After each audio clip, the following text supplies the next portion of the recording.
سارے پھوکا پھاکی پہ لگ گئے ہیں، کوئی خیال ہی نہیں آ رہا کسی شخص کو کہ ہماری تباہیوں کا سبب کیا ہے؟ کہ علاقہ تک قبرص فتح ہوا، تمام لوگ نعرے لگا رہے ہیں۔ حضرت ابو ذر غفاری کونے میں بیٹھ کے رونے لگ گئے۔ مسلمانوں کو فتح ملی، سب لوگ نعرے لگا رہے ہیں، خوشی ہو رہی ہے کہ علاقہ فتح ہو گیا۔ حضرت ابو ذر غفاری رونے لگے اور تڑپ کے روئے۔ لوگوں نے کہا ابو ذر کیوں روتے ہو؟ آپ فرمانے لگے یہ لوگ برسوں سے قابض تھے اس شہر پر، یہ جن لوگوں سے آج ہم نے لیا ہے یہ برسوں سے، دل کے کانوں سے کھل سننے والی بات ہے، فرمانے لگے یہ برسوں سے قابض تھے، انہوں نے اللہ کی نافرمانی کی ہے تو آج علاقہ ان کے ہاتھوں سے نکل گیا ہے۔ میں رو اس لیے رہا ہوں کہ خدایا کہیں ہم سے بھی نافرمانی نہ ہو اور یہ ہمارے ہاتھوں سے بھی نہ نکل جائے۔ شام نکل نہیں گیا ہمارے ہاتھوں سے، لیبیا نکل گیا، مصر نکل گیا، عراق نکل گیا، افغانستان نکل گیا، اور اگر دیکھو تو بالواسطہ بلا واسطہ ہر جگہ کافر کا ڈیرا، وہ رو رہے ہیں، کہتے ہیں جب قوم اللہ کی نافرمانی کرتی ہے تو علاقے نکل جاتے، تڑپ رہے ہیں۔ مجھے کوئی فکر نہیں، کوئی نہیں رویا مصر کے جانے پر، کوئی نہیں رویا لیبیا کی تباہی پر، شام کے بچوں پہ کوئی نہیں رویا۔ ہم لوگ یہاں عید مناتے رہے، عید پر لوگ نئے کپڑے لیتے رہے اور برما کے مسلمانوں کو کفن تک نصیب نہ ہوا، کوئی نہیں تڑپا ان لوگوں پر، کسی کو خیال نہیں آیا۔ صاحب امام علی مقام کی فکر کو سمجھو، اس پر غور کرو، بس کر دو، نیند بڑی لمبی ہو گئی، اب اٹھو اس بیداری سے، اٹھو۔ جب قومیں نافرمانی کرتی ہیں تو ملک چھن جاتے ہیں، اور کافر باری باری کر کے باریاں لگا رہا ہے، باری باری تمہیں کئی دفعہ دھمکیاں دے چکا ہے، وہ تمہارا نمبر کئی دفعہ لگا چکا ہے، اب خواب غفلت سے اٹھ جاؤ، آگ پیروں تک آ گئی ہے، ایسا نہ ہو جلا ڈالے سارا کچھ۔ حضرت سیدنا ابو ذر غفاری رو کے فرمایا کرتے تھے جب تم نافرمانیاں کرو گے تو علاقے تمہارے ہاتھوں سے نکل جائیں گے۔ سو نکل گئے۔ غوث اعظم کے بغداد پہ کئی دفعہ بم گرے، مولا علی شیر خدا کا شہر نجف کئی دفعہ بم کی نظر ہوا، امام علی مقام کے کربلا میں اب تک کئی دفعہ جنگیں ہو چکی، اس لیے کہ ہم نافرمانی کرتے ہیں، علاقے چھن جاتے ہیں۔ دوسری بات یہ کہ پھر ہمیں وہ طریقہ بھی نہیں آتا جس سے رب کو منایا جاتا ہے۔ آپ یقین کریں مسلمان پہ ایک 5 وقت کی نماز ہے، وہ بھی بوجھ ہے، 2.5 گھنٹے کی تقریر اور 5 منٹ کی جماعت میں لوگ بھاگتے پھرتے ہیں، بڑا مشکل ہے۔ آج تک مسلمان ایک 5 وقتہ نماز پڑھنے کے لیے بہانے ڈھونڈ رہا ہے ابھی تک، تو وہ مسلمان کہاں سے آئیں گے جو رات کو رویا کرتے تھے، راتوں کو اٹھ کے روتے تھے تو سویرے اللہ کافر کے مقابلے میں اتنی مدد کرتا تھا کہ 10 مسلمان لاکھوں کو بھگا دیا کرتے تھے، اس لیے کہ مدد کس کی شامل ہوتی تھی؟ بول کے بتائیے کون مدد کرتا تھا؟ کیونکہ دیکھیں نا یہ ہمیں طریقہ بتایا نبی پاک نے۔ اللہ حضور سے راضی تھا کہ نہیں؟ یار اس پہ جلدی جلدی بولو، اللہ راضی تھا نا؟ تو بدر کی رات حضور کیا کرتے رہے ساری رات؟ ساتھ نہیں تھا اللہ؟ وہ تو وہاں سے فرما رہا ہے غار ثور سے، ان اللہ معنا، محبوب کہہ دے کہ اللہ تیرے ساتھ ہے۔ وہاں تھے محبوب کہہ رہے ہیں اللہ ہمارے ساتھ ہے، وہاں سے اللہ ساتھ تھا، پر ساری رات بدر کی ساری رات۔ اور دعا کا رنگ کیا تھا؟ حضرت ابوبکر صدیق فرماتے ہیں حضور نے ہاتھ اٹھائے، اللہ یہ میرے 313 ہیں، میں کل کمائی لے کے آ گیا، اے اللہ میری کل کمائی ہے، اگر یہ ہلاک ہو گئے تو قیامت تک کون تیری عبادت کرے گا، اے اللہ مدد فرما۔ اور حضور مناتے ہیں رب کو، کہتے ہیں یا اللہ تو نے وعدہ نہیں کیا تھا تو مدد کرے گا، یا اللہ تیرا وعدہ نہیں تھا تو کامیابی دے گا، یا اللہ تو نے ساری رات مناتے گزر گئی، ساری رات۔ صبح کا اجالا چمکا تو حضرت ابوبکر فرماتے اتنا لمبا سجدہ کیا، حضور سجدے میں تھے، میں دیکھتے دیکھتے تھک گیا، میں سجدے کی حالت میں ہی حضور پر لیٹ گیا، لپٹ گیا۔ میں نے کہا محبوبہ سر اٹھائیں، وہ دیکھیں اللہ نے مدد نازل فرما بھی دی ہے، اٹھائیے سر۔ حضور نے اللہ کو منایا، نبی پاک منایا کرتے تھے، ہم اب سجدوں میں بھی نہیں جاتے، اتنی سو گئی امت، سجدوں تقریروں سے انقلاب لانا چاہتے ہیں۔ ہم خالی نعروں سے انقلاب برپا کرنا چاہتے ہیں؟ لوگ جب روتے تھے بوڑھے لوگ سجدوں میں، اور عالم فاضل صوفی کی تو کیا بات ہے نا، وہ تو اللہ کے نمائندے ہیں کہ جس کے صرف سفید بال ہو جائیں، میرے نبی پاک علیہ السلام نے فرمایا رب تو ان کی بڑی عزت کرتا ہے، ان کی بڑی۔ اور میرے نبی پاک نے فرمایا گناہگار مومن بھی جب دعا کے لیے ہاتھ اٹھاتا ہے تو اللہ فرماتا ہے فرشتوں اسے خالی نہ لوٹانا، مجھے شرم آتی ہے اسے خالی۔ پر تو اٹھاتا ہی نہیں، تو اسے مناتا ہی نہیں، تو کبھی لپٹا ہی نہیں، تو نے کبھی کہا ہی نہیں کہ یا اللہ آ میں تجھے لے جاؤں حضرت سعد بن ابی وقاص کے پاس۔ قادسیہ کی جنگ ہو رہی تھی، کافر بلا رہا تھا آؤ اگر کوئی ہے تو آؤ، آؤ مقابلے میں۔ حضرت سعد بن ابی وقاص نے گھوڑے دوڑا دیے، دشت تو دشت ہیں صحرا بھی نہ چھوڑے ہم نے، بحر ظلمات میں دوڑا دیے گھوڑے ہم نے۔ حضرت سعد بن ابی وقاص نے گھوڑے دوڑائے، آگے دریا آ گیا، کوئی پل نہیں، کوئی شے نہیں، اسلام کی عزت کا سوال ہے۔ حضرت سعد بن ابی وقاص نے ہاتھ اٹھائے اور کہا اے اللہ اگر تو موسیٰ کی نافرمان قوم کو رستہ دے سکتا ہے تو تو ہمارے دلوں کو جانتا ہے، ہم تو اپنے رسول کے فرما بردار غلام ہیں۔ آنا مہربانی کر کی اگر تو نے دل مسلم کی دل جوئی نہیں تو ہمیں تانا دیں گے بت کے مسلم کا خدا کوئی نہیں۔ کہا اے اللہ مہربانی فرما اگر تو حضرت وَإِذْ فَرَقْنَا بِكُمُ الْبَحْرَ فَأَنْجَيْنَاكُمْ وَأَغْرَقْنَا آلَ فِرْعَوْنَ، اگر تو حضرت موسیٰ کی قوم کے لیے دریا پھاڑ سکتا ہے تو ہم تو نبی پاک کے غلام ہیں۔ صحابہ کہتے ہیں جناب سعد نے دعا مانگی تو دریا نے رستہ عطا فرما دیا۔ یار تو دعا بھی نہیں مانگتا؟ حضور نے فرمایا دعا صلاح المومن، دعا مومن کا ہتھیار ہے، تو نے یہ بھی چھوڑ دیا ہے۔ اب تو باتیں کر کے تبصرے کر کے ٹی وی دیکھ کے اپنی رائے قائم کر کے کمنٹس کر کے سو جاتا ہے، یہ بھی سوتا خشک ہو گیا، تو دعا تک نہیں مانگتا۔ فرماتے ہیں دعا مانگی تو دریا نے رستہ دیا، اور جب اس کنارے نکلے تو حضرت سعد کہنے لگے کسی کی کوئی شے تو نہیں رہ گئی دریا میں، کوئی چیز تو نہیں رہ گئی۔ ایک صحابی کہنے لگے پیالہ رہ گیا ہے، تو حضرت سعد فرمانے لگے او دریا ہمارا پیالہ واپس نہیں کر دیتا؟ تو کہتے ہیں کہ لہر آئی تو پیالہ بھی باہر پھینک گئی۔ او بھائی ہم اسی رسول کا کلمہ پڑھتے ہیں جن کا حضرت سعد بن ابی وقاص نے کلمہ پڑھا تھا، اور کسی جگہ میرے نبی پاک نے نہیں فرمایا اللہ صحابی کی سنے گا بعد میں آنے والوں کی نہیں سنے گا، کسی جگہ نہیں کہا۔ پر تو کشکولے دعا بھی نہیں اٹھاتا، مصیبت میں بھی اب یاد خدا ہم کو نہیں آتی، دعا منہ سے نہ نکلی جیبوں سے عرضیاں نکلی، تو یہ کام بھی نہیں کرتا۔ میرا دل کرتا تھا چلو اور کچھ نہ ہو مسجدوں میں اجتماعی دعا ہی ہو جائے، پر اس طرف بھی توجہ نہیں، وہاں بھی کہتے ہیں مولوی صاحب جلدی کرو گھر جانا ہے، اتنی لمبی دعا، اور کمنٹس کر رہے ہیں لوگ کہتے ہیں آپ اپنے گھر کی سوچیں۔ میرے بھائی دعا، صلاح الدین ایوبی فلسطین کی جنگ لڑ رہے تھے، خبر آئی کہ عیسائیوں کا ایک بحری بیڑا بحری جہاز اسلحہ لے کے آ رہا ہے، نیزے ہیں تلواریں ہیں تیر ہیں۔ صلاح الدین ایک بزرگ تھے ان سے ملے تو کہنے لگے بابا جی آپ بھی دعا کرو، میں بھی دعا کرتا ہوں، مسلمانوں کے پاس پہلے اسلحہ نہیں، عیسائیوں نے اور منگا لیا ہے، کہیں ایسا نہ ہو مسلمانوں کے خلاف اتنا اسلحہ استعمال ہو۔ یہ بات کہی، بابا جی کو دعا کا کہا، خود مسجد اقصیٰ میں ساری رات روتے رہے۔ صلاح الدین ساری رات، ہمارا حکمران جسے ربنا آتنا فی الدنیا پوری نہیں پڑھنی آتی، اور اب تو ایسے پیر آ گئے ہیں میدان میں جو سورہ فاتحہ سیدھی نہیں سنا سکتے الا ماشاءاللہ۔ ساری رات صلاح الدین ایوبی روتے رہے۔ وہ بزرگ کہتے ہیں میں بھی کونے میں تھا، پر جس درد سے اس نے دعا مانگی میں نہیں مانگ سکا۔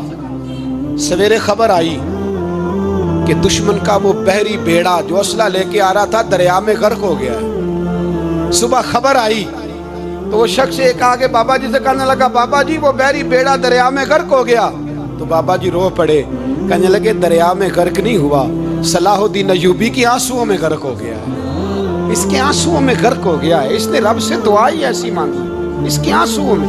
تو دعا بھی نہیں مانگتا میرے بھائی مسلمانوں کے لیے، تو دعا بھی نہیں مانگتا۔ امام حسین میدان کربلا میں تھے، ایک راوی کہتا ہے 3 دن پانی بند رہا ہے، روٹی بند رہی ہے، پر قرآن پاک کی تلاوت 1 منٹ کے لیے بھی بند نہیں ہوئی، دعا اور التجا 1 منٹ کے لیے بھی بند